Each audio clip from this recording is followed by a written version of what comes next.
Hello, my name is Lola, and I'm about to react to the Film Theorists, Film Theory, Ant-Man Will Die, and Ant-Man and the Wasp, Quantumania.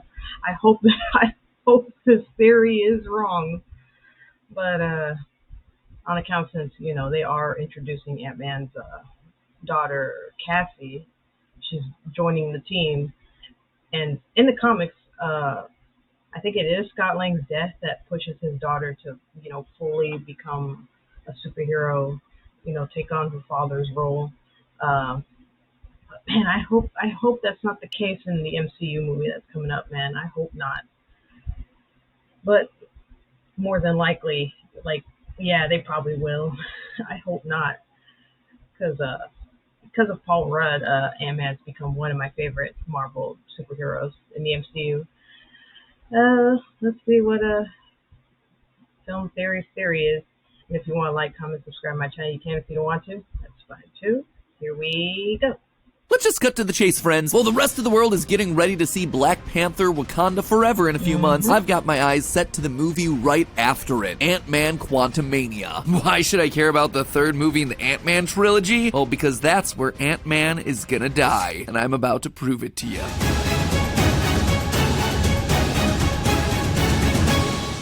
Hello, Internet! Welcome to Film Theory, where the smallest details transform into huge pieces of evidence. Case in point, today's episode. You see, even before this year's Comic-Con, it'd been pretty well established that Kang the Conqueror was going to be the MCU's next Thanos-level overarching threat. There's been no shortage of articles and interviews confirming that when it comes to Marvel, this is the guy that you're going to need to watch out for. And now that the next Avengers movie is straight up called the Kang Dynasty, forget about it. Case closed. So far, we've only gotten our first tease of Kang in the MCU as this big, overexcited exposition dump during the final episode of Loki. But in the comics, he's actually a multiversal warmonger, a guy who lives with the unlimited lives cheat code on. Not only does Kang have infinite violent variants floating around the infinite timelines, Kang's future technology is so advanced that he's able to transfer his consciousness to a new body at the moment of his death. The dude's like Rick Sanchez minus the existential apathy. And don't get me wrong, a citadel of Ricks versus Avengers showdown is certainly interesting in theory, but it ultimately might ring hollow if there's no stakes behind it. Thanos wasn't just an era-defining villain because he was powerful. If we learned anything from that galaxy-brained grimace, a box office mega-villain needs to earn their place by altering the status quo drastically. They need to prove that they're an existential threat to our favorite plot-armored heroes. They need to make our blood boil with the rage of revenge and the fear of loss. In short, someone's gotta get dusted. Kang has to prove himself as the next major threat by killing off a beloved hero. And that hero is gonna be Ant-Man. Yep, I predict that Ant-Man, in the final movie of his trilogy, is gonna get exterminated like a bug. Which, it's fitting. First, let's start things off by examining the general story structure of the MCU. No, you can't get to the end until you've been changed by the journey. Thanks for that, Kang. See, this guy knows what he's talking about. No, I mean absolutely no disrespect to Stan Lee stands by saying this, but the MCU runs on some pretty tried and true story formulas. At this point, I think it's pretty fair to say that we're all at least vaguely familiar with the narrative beats of the iconic hero's journey. Called adventure, find a mentor, death, and rebirth that results in some sort of a transformation, atonement, and then returning back to the beginning, changed as a result. Classic stuff been done to death. But exactly like that, overarching end bosses hit key beats in their stories as well. You can certainly see the pattern in self-contained stories, but it's especially apparent when you start looking at memorable big baddies of epic adventure franchises. First, the big villain appears in a film technique that Steven Spielberg likes to call the fraction introduction. This is where the audience is teased about the mystery surrounding this new character. For Thanos, this fraction tease came as his cameo at the end of the first Avengers film, pegging him as the true mastermind behind Loki's Chitauri invasion. Harry Potter had evil Lord Voldemort appearing as just a face on the back of Professor Quirrell's head at the end of the first movie. Showing the big boss as the motivating force for a lesser antagonist is a common trope that's used to express this particular plot point. Think of Fire Lord Ozai's silhouette ordering Zuko to hunt down the Avatar, or Grand Moff Tarkin name-dropping the Emperor in A New Hope. I have just received word that the Emperor has dissolved the Council permanently. Implying that even Darth Vader answers to someone higher up on the food chain. As the plot moves into Act 2, we're given a taste of the villain's true power. It's common for writers to give us hints of this through the use of specific story beats known as pinch points. These pinch points are moments that amp up the narrative tension by putting our heroes in a jam through increasing doses of the villain's intensifying presence. Traditionally, there are two major pinch points that happen on opposite ends ends of a story's second act. The first is usually early in Act 2, and is just a simple reminder of the villain's strength. The second foreshadows the biggest complication that the villain will throw at our heroes. Oftentimes, an important character gets killed in the process. In Harry Potter, the first key pinch showcasing the threat of Voldemort is the death of Cedric Diggory in Goblet of Fire. The second pinch point comes when Dumbledore himself is killed off in movie 6, right before the final push towards the end battle. For the Infinity Saga, Thanos' first pinch point comes when he enlists Ronan the Accuser to get the Power Stone in Guardians of the Galaxy. Through Ronan, we are given the glimpse of the destruction that'll spread throughout the universe as Thanos completes his rock collection. The second pinch point is at the start of Infinity War, when Thanos decimates the Asgardians, boxes the previously unbeatable Hulk into retirement, and drives home that even the slippery Loki can't escape his inevitability. Loki's death is the linchpin of the pinch point. Without it, the stakes wouldn't be high enough for the audience to care. In one scene, Thanos decimates what have otherwise been indestructible heroes, giving us a sense of the real threat that he poses. Which brings us then to their moment of victory. After years of scheming in the shadows, the villain finally achieves their goal. When it comes to sprawling franchise-level narratives, this moment often happens in the second-to-last installment, leaving us on a cliffhanger so that both fans and heroes have to sit through their darkest hour for years, waiting for resolution. Just think about the king of this trope, Star Wars: The Empire Strikes Back, where Han ends the movie as a big ol' ice cube and Luke loses a hand. For the Infinity Saga, this moment is when Thanos bests Earth's mightiest heroes and dusts half the universe. This structure achieves two purposes. First, it underlines the strength of the threat, but more importantly, it turns our heroes into underdogs. It's not certain whether or not they'll be able to prevail. The next installment then means that the heroes have to win back every inch of the world that they wish to fix, ultimately making the climactic battle feel that much more earned. So those are your lessons from the screenplay. And according to this time-tested story formula, we can look at Kang's confirmed appearances in the MCU to deduce how he might be similarly utilized across multiple movies in order to truly rise to the role of the next big bad. Right now, we've seen Kang's first teaser moment in the Season 1 Loki finale, and boy was that a journey on its own. Throughout the season, we see timelines getting deleted, Infinity Stones turning into meaningless rocks, and a hangry cloud monster that devours all matter. This leads us to the Citadel at the end of time, a big scary castle with big dramatic doors and a massive tension-building elevator. With the entire series building to this moment, Loki has reached the one pulling the strings behind the whole operation. The elevator doors open and Kang. It's his Thanos first reveal moment. And this isn't even a particularly violent Kang either. Sure, he's created a big brother organization run by puppets that prunes entire timelines, but he tells us that all of this is to keep his other more violent selves at bay. If you think I'm evil, just wait till you meet my variants. With just one timeline, there's just one Kang, and he warns that his death is going to unleash a Pandora's box of crueler variants. So, of course, he dies, only to have everything start to unravel. Looking more broadly, right now the multiverse is in flux with movies like No Way Home and Multiverse of Madness. While Kang isn't connected to either of those events yet, those movies are already priming us for Kang's impending multiversal war. We're starting to learn the rules and the dangers that accompany wild multiversal collisions, just like the Infinity Saga introduced us one by one to the powers and dangers of the individual stones via movies that were completely disconnected from Thanos. The Reality Stone in Thor 2, the Time Stone in Doctor Strange, the Tesseract in Avengers, the Power Stone in Guardians. That way, when everything comes together with Kang, all the rule setting and world building has already been done in previous movies. All of this means that, if we consult the handy-dandy story cheat sheet, the next time we'll be interacting with Kang will be the pinch points. And hey, wouldn't you know it, but we have 2 projects next year that have that pair of pinch points. One of these has to be Loki Season 2, due out in mid-2023. This one's obvious because at the end of Season 1 of Loki, we see giant Kang statues in the new layout of the rebooted TVA. Safe to say that Kang is going to play a huge role in Loki's return, which means that there's going to be plenty of time to get those pinches in. But the other pinch point is going to come even sooner than that, with Quantumania's release in February of 2023, and that one is going to be the death pinch.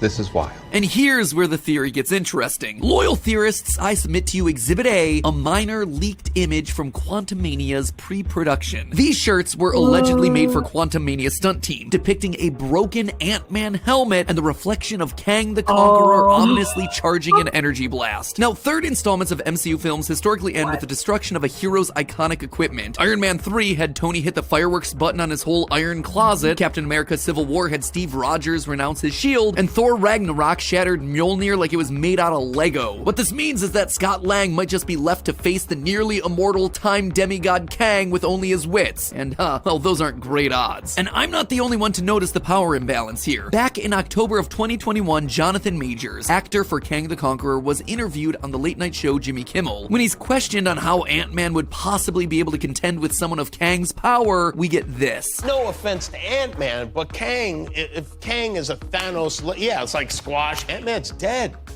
We'll see. Look at that face! Seems to me that Kimmel guessed right, and Majors gives him a little too much reveal with that facial response. That, my friends, is a man who has realized that Kevin Feige's snipers are on the way. So, from a narrative angle, it's the perfect time for Ant-Man to die. We have t-shirts from the production showing that Ant-Man is gonna get wrecked, and we have Kang's actor giving us some guilty vibes in interviews. But there's still one more piece of evidence that you need to see. Avengers number 500. The first part of the Avengers Disassembled comic arc that brought about an end to the Avengers team. Spoiler alert, in this issue, Ant-Man dies. Now, admittedly, it isn't at the hands of Kang the Conqueror, but the ripple effects of his death end up playing an important role in both Kang's development and the evolution of the Avengers. You see, Scott Lang's death is very comic booky. He's killed when the zombie corpse of his best friend unexpectedly explodes. This all turns out to be the result of a grieving Scarlet Witch inadvertently tampering with the fabric of reality. But it's not the how of this comic that's important, it's the why. You see, Scott's death is incredibly important because it's the catalyst that sets in motion the formation of the Young Avengers. One of the key members is Scott's daughter, Cassie Lang, who is so moved by Scott's death that she takes up the Ant-Man legacy under the codename Stature and forms the team in order to avenge him. And hey, wouldn't you know it, but the Quantumania poster and footage from Comic-Con showed us that Cassie is gonna suit up just like her dad in the new movie. Doesn't hurt that the Cassie actress from Endgame also got recast with a bigger name too, without even telling said actress that she was being recast. Bad luck there, Marvel. Bad luck. Now, it's pretty clear that the Young Avengers are coming to the big screen. Nearly every Phase 4 property has introduced or will introduce a potential Young Avenger, many of whom are the founding members of the team in the comics. WandaVision gave us Billy and Tommy, aka Wiccan and Speed. Hawkeye gave us Kate Bishop. Loki opened the door for Kid Loki. Multiverse of Madness gave us America Chavez. And Falcon and the Winter Soldier gave us Patriot. Heck, I wouldn't be surprised if Hulkling pops up in She-Hulk or Secret Invasion. Then you also have to consider the potential applications of Ms. Marvel and Ironheart, who are coming, and teens, and prime candidates for the MCU's Young Avengers lineup. Clearly, the building blocks for this team are being assembled. Now, we just need the event that gets them all together. Ant-Man's death, just like in the comics. But you want to know the real clincher? Kang is actually the first villain that the Young Avengers take on in the comics. It's only fitting that he play a role in their live-action debut. And to go even more subatomic on this theory, if Kang the Conqueror's run-in with Ant-Man goes as badly for Scott as I think it's gonna, that one kill doesn't just mold the villain that all these new heroes are gonna have to band together against in Phase 5, it's also gonna shape the entirety of Phase 6. What if, unlike Thanos, Kang gets a redemption arc and becomes a Young Avenger? You see, Kang has a zillion variants, but one of them is a Young Avenger. In fact, he's their first leader. A teen variant of Kang, going by the alias Iron Lad, forms the team in hopes that he can divert himself from growing up to become a megalomaniac that brings about the destruction of the multiverse. Iron Lad even has a close, sometimes romantic relationship with Cassie Lang in the comics. This poses an interesting conflict if Kang turns out to be the one to squash Ant-Man. At their core, the Ant-Man movies are thematically about second chances. Scott is an ex-felon who's given a second lease on life. Hank Pym gets a second chance at saving his wife Janet. The Ant family helps save and redeem Ghost in the second film. If Kang kills Cassie's father, she's put in a scenario where she may have to give her father's killer a preemptive second chance as well. So if Cassie chooses to forgive young Kang, that may be the push Iron Lad needs to avoid his dark future, saving the multiverse from adult Kang in the process. Or maybe the second chance Kang gets in Quantumania is at killing Scott. When they meet during the trailer shown at Comic-Con, Scott introduces himself to Kang as an Avenger. Kang's response, "You're an Avenger. Have I killed you before?" So when Ant-Man starts advertising itself like yet another quirky superhero comedy starring Paul Rudd, you'll know the truth. At some point, that thing is gonna take a serious turn and pull the rug out from under you, stomping the main man himself out of existence. Either that or, you know, Ant-Man shrinks himself and hops up Kang's butt. Hey, that's just a theory. A film theory. And cut.